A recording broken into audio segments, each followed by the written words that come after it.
Hello दोस्तों, examination classes में आपका स्वागत है। हम लोग आज जो हमारा हेडिंग है वो हम लोग पावर के बारे में देखेंगे। पावर क्या होता है, उसको बोलते हैं शक्ति। क्या बोलते हैं? शक्ति। जो हमारे कार्य करने की दर जो होती है, जो रेट ऑफ वर्क होता है, कार्य करने की दर को हम क्या बोलते हैं? शक्ति कहते हैं। कार्य करने की दर को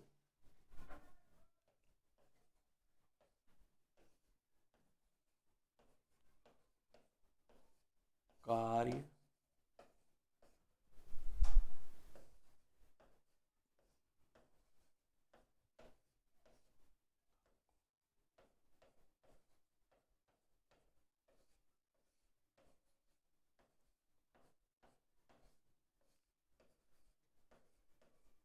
इसको हम ज्यादातर पी से रिप्रेजेंट करते हैं। किससे? पी से, कैपिटल पी से।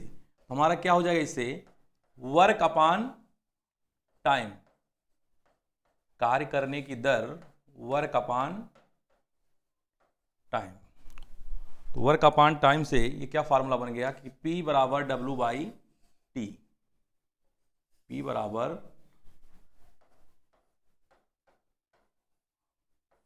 W by T. तो ये पता हमको है कि जो हमारा वर्क होता है उसको हम लोग किसमें लेते हैं? जूल में। वर्क को जूल में। तो इसका मात्रा क्या हो सकता है? यूनिट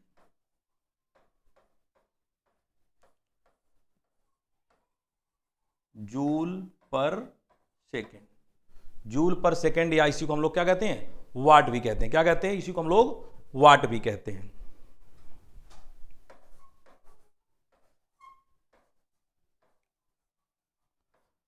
और वेरी इंपॉर्टेंट पेपर में आपका कई बार आया हुआ है कि पूछता है कि 1 हार्स पावर बराबर कितने वाट होता है। 1 अश्व शक्ति बराबर 1 हार्स पावर बराबर 746 वाट। क्या होता है? 746 वाट। तो पावर क्या है? कार्य करने की दर जो होती है उसको क्या कहते हैं? शक्ति कहते हैं। P बराबर होता है work upon time, P equal W by T. Unit हमारा हो गया जूल पर सेकेंड, या हमारा ही क्या हो जाता है? वाट भी होता है। और 1 हार्स पावर कितना होता है? 746 वाट होता है। 746 वाट।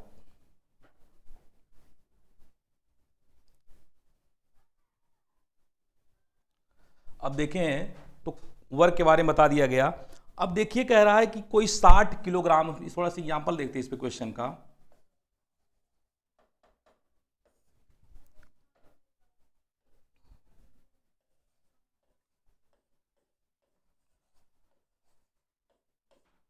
60 किलोग्राम का कोई वस्तु है, 60 किलोग्राम का एक व्यक्ति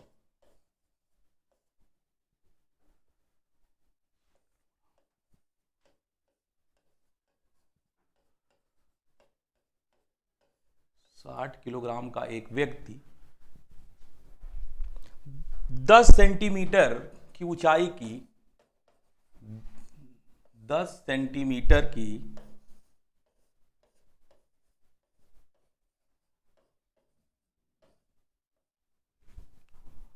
ऊंचाई की 100 सीढ़ियां चढ़ता है।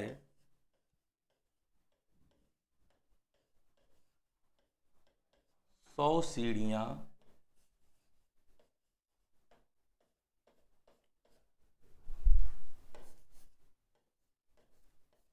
सीढ़ियां चढ़ता है। कि 60 किलोग्राम का एक व्यक्ति 10 सेंटीमीटर ऊंचाई की 100 सीढ़ियां चढ़ता है। तो उस व्यक्ति की तो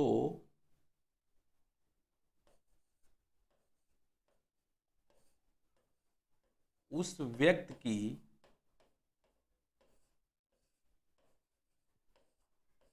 शक्ति क्या होगी?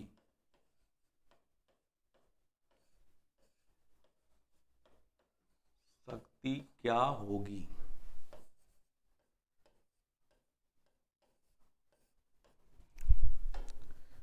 इसको सॉल्व करते हैं।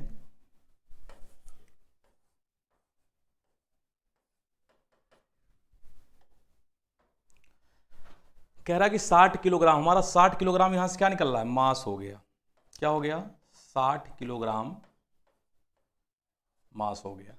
अब कह रहा है कि 10 सेंटीमीटर की 100 सीढ़ियां चढ़ता, अगर वो हाइट देखा जाए तो क्या हो जाएगा, 10 गुणे 100 तो कितना हो जाएगा, 1000 सेंटीमीटर। अगर इसको हम लोग मीटर में बदलेंगे तो क्या हो जाएगा, 10 मीटर। तो आपका ये एच हो गया। और जी हमको पता है कि जिस हमारा बताए थे गुरुत्वीय त्वरण होता है, क्या होता है जी, गुरुत्वीय त्वरण, जी इक्वल 10 मीटर पर सेकेंड स्क्वायर। तो मास 60 किलोग्राम, जी 10 मीटर पर सेकेंड स्क्वायर, और एच आपका क्या हो गया, 10 मीटर हो गया। और टाइम पूछा है क्या कि 1 मिनट में, टाइम क्या आपका है टी, टी क्या है 1 मिनट, या ये हो जाएगा 60 सेकेंड। तो देखिए क्या हो जाएगा यहां से,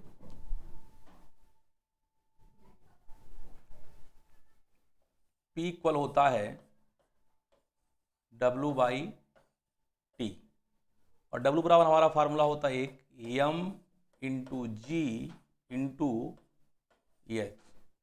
तो P यहां से निकाल लें, M का भी आपका था 6 इंटू 10 बाई 60।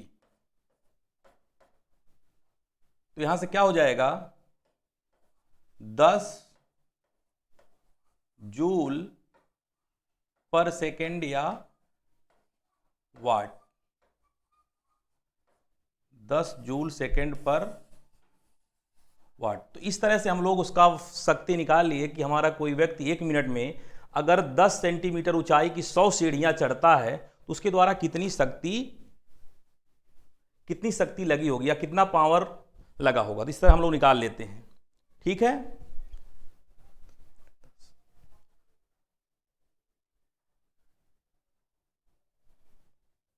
सॉरी, यहां 100 है, वो जो हम निकाले थे अभी आपको कि 10,000 जो था उसको बटे हम 100 से किए थे, तो जीरो कटा तो कितना बचेगा, वो हमारा 100 था क्या हाइट, तो 100 यहां हो गया। अब जब ये कट गया तो यहां हो जाएगा 100 जूल पर सेकेंड या 100 वाट, क्या हो जाएगा 100 वाट। इस तरह से हम लोग छोटे छोटे क्वेश्चन जो आते हैं ऑब्जेक्टिव हम लोग निकाल लेते हैं। अब एक चीज देखिए कि कहता है वेरी इंपॉर्टेंट कि 1 किलोवाट हार्स बराबर कितने वाट हो जाएगा, कितने वाट होगा, तो 1 यूनिट होता है, ये कितना होता है 1 यूनिट। तो यूनिट निकालना अगर हो तो हम लोग इस तरह निकालते हैं कि 1 किलो हार्स इक्वल 1 यूनिट होता है, और 1 किलो आवर्स बराबर 1000 वाट आवर्स हो जाए, क्या हो जाएगा 1000 किलो, क्या होता है 1000 हो जाता है, 1000 वाट आवर्स, ठीक है। और 1 किलोवाट आवर्स बराबर 1 किलोवाट आवर्स बराबर, अगर हम लोग आवर्स को चेंज कर दें सेकेंड में तो क्या हो जाएगा 1000 गुणे 3600 वाट सेकेंड। तो यहां से क्या हो जाएगा 3.6 into 10 power 3.6 into 10 power 6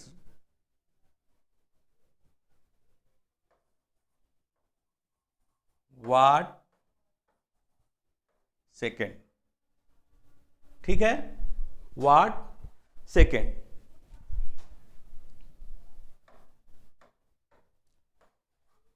watt second होता है, वाट सेकेंड। तो इस प्रकार से हम लोग वर्क के बारे में देख लेते हैं कि फार्मूला बता दिया गया। अगर इस तरह से पूछ देता कि 1 किलोवाट आवर्स बराबर कितने यूनिट हो सकता है, तो कितना होता है 1 यूनिट होता है, या 1 किलो आवर्स हॉर्स बोल सकता है तो 1000 वाट आवर्स होता है। इसी प्रकार से हम लोग इसको कन्वर्ट करना चाहते हैं वाट सेकेंड के लिए, उसमें 60 इंटू 60 क्या हो जाएगा 3600 का उसमें मल्टीप्लाई होता है, वो क्या हो जाएगा सेकंड में कन्वर्ट हो जाएगा। इस प्रकार से हमारा 3.6 इंटू 10 पावर 6 वाट सेकंड कितना हो गया 1 किलो वाट आवर्स में होते हैं। ठीक है। अगर आपको नंबर ऑफ यूनिट निकालना हो जाए, अगर क्या हो, नंबर ऑफ यूनिट निकालना हो, तो पहले जितने नंबर्स उसमें होते हैं, जितने जो भी अब यूज करेंगे, n इंटू उसके power into hours into day upon 1000। अगर आप इससे डिवाइड कर देंगे तो हमारा क्या निकल जाएगा कि उसमें कितने यूनिट आप यूज कर रहे हो, ये आप नंबर ऑफ यूनिट यहां से निकाल लेते हैं। क्या निकालेंगे? नंबर ऑफ यूनिट हम लोग निकाल लेते हैं। अब देखिए,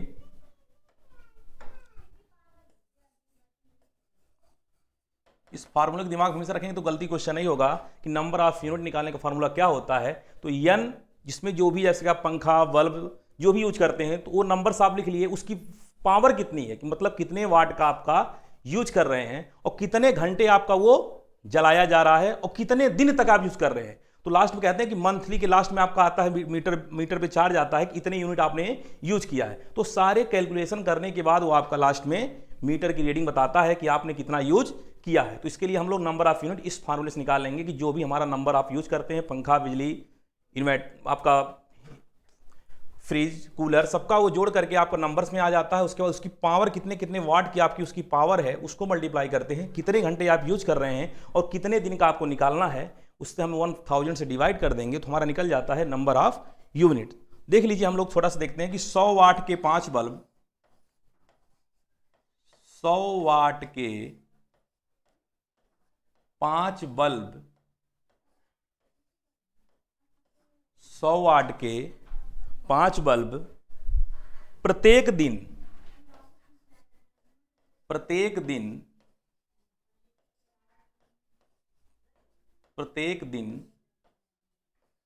10 घंटे जलते हैं। प्रत्येक दिन 10 घंटे, प्रत्येक दिन 10 घंटे जलते हैं। तो कह रहा कि महीने के अंत में जो हमारा मास होगा, माह के अंत में कुल कितनी ऊर्जा, तो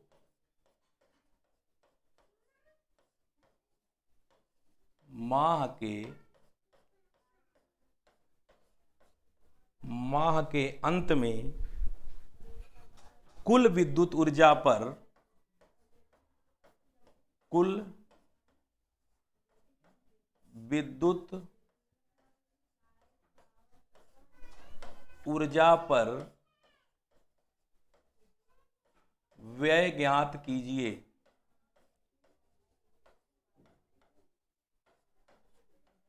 अगर कह देता है कि 1 यूनिट का जो हमारा रेट है क्या है, 2 रुपया है, 1 यूनिट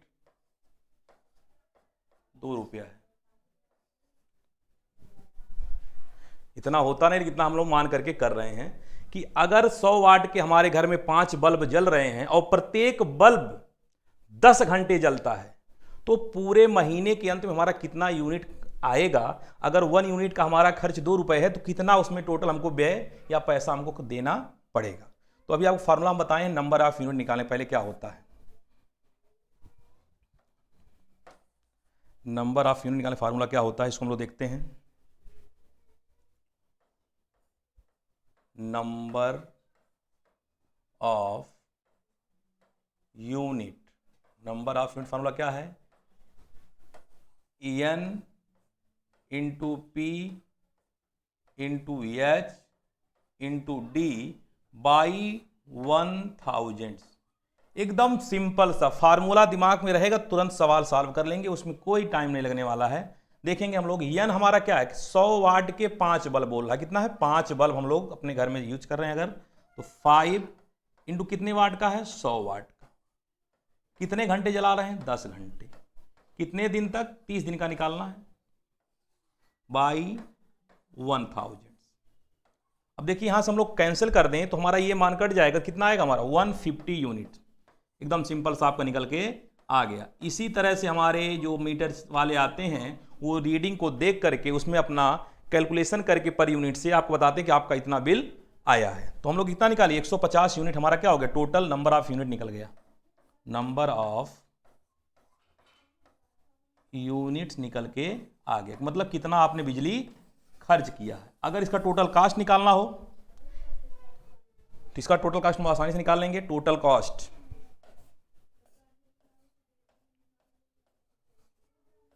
टोटल कॉस्ट कितना यूनिट आपका है, 150 यूनिट, और दिया है कितना कि 1 यूनिट का रेट जो आपका है वो कितना है, 2 रुपये है। कितना है, 2 रुपये। तो 2 से मल्टीप्लाई कर दें तो आपका टोटल कॉस्ट कितना हो गया, 300 रुपये हमारा टोटल कॉस्ट निकल के आ गया कि इतने रुपए आपका बिजली का बिल जो आपका जो आया हुआ है यूनिट, उसका खर्च आपको इतना देना पड़ेगा। तो इस तरह से हम लोग क्वेश्चन को इसको आसानी से बता सकते हैं कि कैसे कितना आपका बिजली का व्यय खर्च हो रहा है, उसका कितना कास्ट आपको देना पड़ेगा। इस प्रकार से हम लोग निकाल लिए। अब देखिए इसके बाद एक आपको हम लोग बताए थे पिछले क्लास में, उसका थोड़ा सा क्वेश्चन देखना है कि स्मॉल जी और कैपिटल जी का रिलेशन था। क्या था, स्मॉल जी तथा कैपिटल जी में संबंध, उस पर एक सवाल ही बता रहे हैं। उसका बताए थे रिलेशन हम लोग कि आप पिछली वीडियो में था कि good morning upon R square. क्या है, good morning upon R square. तो वही इस पर क्वेश्चन दिया गया है कि हमारी अगर पृथ्वी से कहीं ऊपर जाते हैं, अगर हमारा जी का मान GY4 हो जाता है तो वह GY4 कितनी ऊंचाई पर जाकर के होगा, कितनी ऊंचाई पर जाकर के हमारा GY4 मान हो जाएगा। देखते हैं पृथ्वी पर गुरुत्वीय त्वरण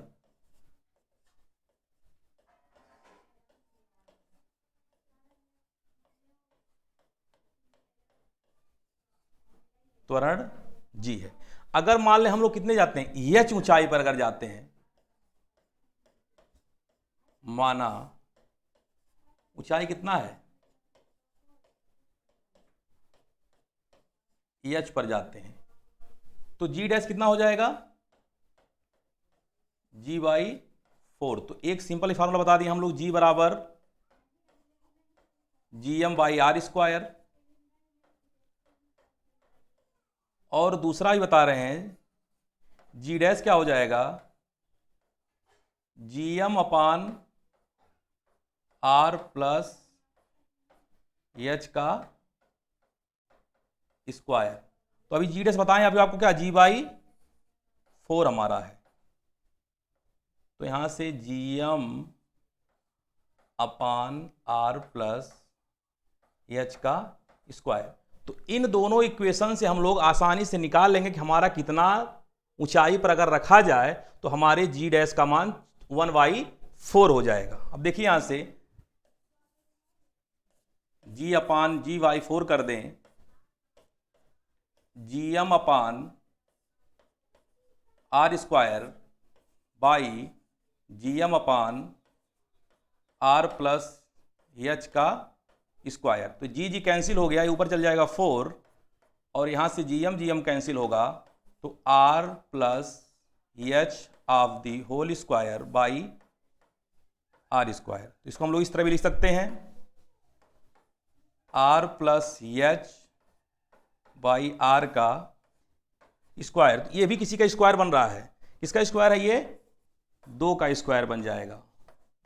तो R plus H by R का स्क्वायर। तो स्क्वायर स्क्वायर अगर हट जाता है तो क्या हो जाएगा, 2R plus H by R हो गया। क्या हो गया, R हो गया। अब यहां से देखते हैं 2R equal R plus H, इधर कर दीजिए, क्या हो जाएगा, R इक्वल H। और हमको पता है कि जो पृथ्वी की त्रिज्या होती है कितना होती है, 6400 किलोमीटर होती है। क्या होती है, 6400 किलोमीटर। तो हमारा यही कह रहा है कि जो हमारा R बराबर H, तो R आपका 6400 हो गया। तो हम कितनी ऊंचाई पर रखेंगे, अगर हम H को 6400 किलोमीटर ऊंचाई पर ले जाते हैं तो वहां पर हमारा क्या होगा, G का मान क्या हो जाएगा, G/4 हो जाएगा। अगर 6400 किलोमीटर ऊंचाई पर हमारा जाते हैं तो हमारा जो G है वो G/4 हो जाता है। इसमें कोई दिक्कत नहीं है। तो आप उम्मीद करते हैं कि आप लोग को जितना बताएं उतना समझ में आया होगा। तो आप इसको ज़्यादा से ज़्यादा आप लोग शेयर करें, लाइक करें, अपने दोस्तों को सब्सक्राइब करें। Okay, thank you class.